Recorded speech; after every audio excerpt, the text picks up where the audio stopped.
दोस्तों, ब्यूटीफुल हिंदी कहानी में आपका स्वागत है। आज की कहानी है एक मेडिकल स्टोर की कहानी, मेरी जुबानी। अगर ये कहानी आपको अच्छी लगे तो लाइक करें, शेयर करें। चैनल पर पहली बार हैं तो प्लीज़ मेरे चैनल को सब्सक्राइब करें। एक दिन मैं मेडिकल स्टोर में दवाई खरीदने गई। मैंने देखा एक बूढ़ा सा आदमी जो लगभग 70 से 75 साल का था और बहुत गरीब मालूम पड़ता था, क्योंकि उसके कपड़े फटे और बहुत गंदे थे। वो अपने बीमार बेटे के लिए दवाई खरीद रहा था। मेडिकल वाले ने उसे दवाई दी और दवाई का दाम 250 रुपये बताया। उस बूढ़े आदमी ने अपनी जेब में पैसा निकालने के लिए हाथ डाला, पर उसकी जेब में सिर्फ 150 रुपये थे और दवाई थी 250 रुपये की। उसने मेडिकल स्टोर वाले से कहा, बेटा, मेरे पास दवाई के लिए 100 रुपये कम पड़ रहे हैं।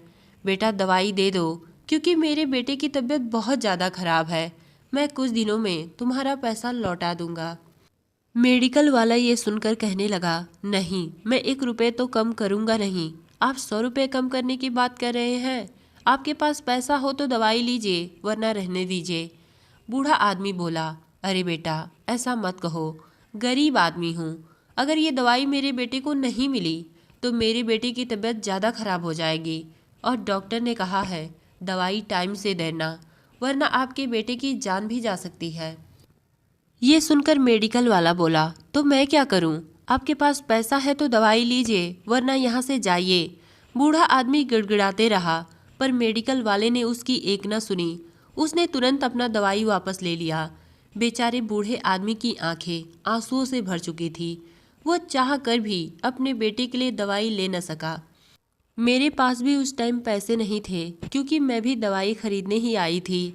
दवाई खरीदने की वजह से मेरे जेब में सिर्फ 20 रुपये बचे थे, जो मेरे घर जाने का किराया था। मैं चाह कर भी उस बूढ़े आदमी की मदद नहीं कर पाई। कुछ दिन बाद पता चला, जो मेडिकल स्टोर वाले अंकल थे, उनका एक ही बेटा था। उनके बेटे को ब्लड कैंसर हो गया। उन्होंने बहुत दवाई करवाई, पर उनका बेटा ठीक नहीं हुआ। मेडिकल स्टोर वाले अंकल ने क्या कुछ नहीं किया अपने बेटे के इलाज के लिए। उनकी पूरी जिंदगी भर की कमाई लग गई, उनकी पूरी जमीन जायदाद बिक गई, पर उनके बेटे की सेहत में बिल्कुल सुधार नहीं हुआ और उसकी मौत हो गई। मेडिकल स्टोर वाले अंकल को उस बूढ़े बाबा की शक्ल बार बार याद आ रही थी, और वो सोच रहे थे कि काश अगर मैं उस बूढ़े आदमी के बेटे को दवाई फ्री में दे दिया होता तो ऐसा मेरे साथ नहीं होता और आज मेरा बेटा जिंदा होता। उस बूढ़े बाबा की आह मुझे लगी है। जो भी उस अंकल जी से मिलने जाता, वो उसे यही सलाह देते कि हमने जो किया आप कभी ना करें। अगर आपके सामने कोई बहुत ज़्यादा लाचार आदमी दिख रहा है, आपसे मदद मांग रहा, और आप उसकी मदद करने लायक हो, तो आप उसकी मदद ज़रूर करें। क्योंकि जो वाकया मेरे साथ हुआ, दुर्भाग्यवश वो किसी और के साथ ना हो।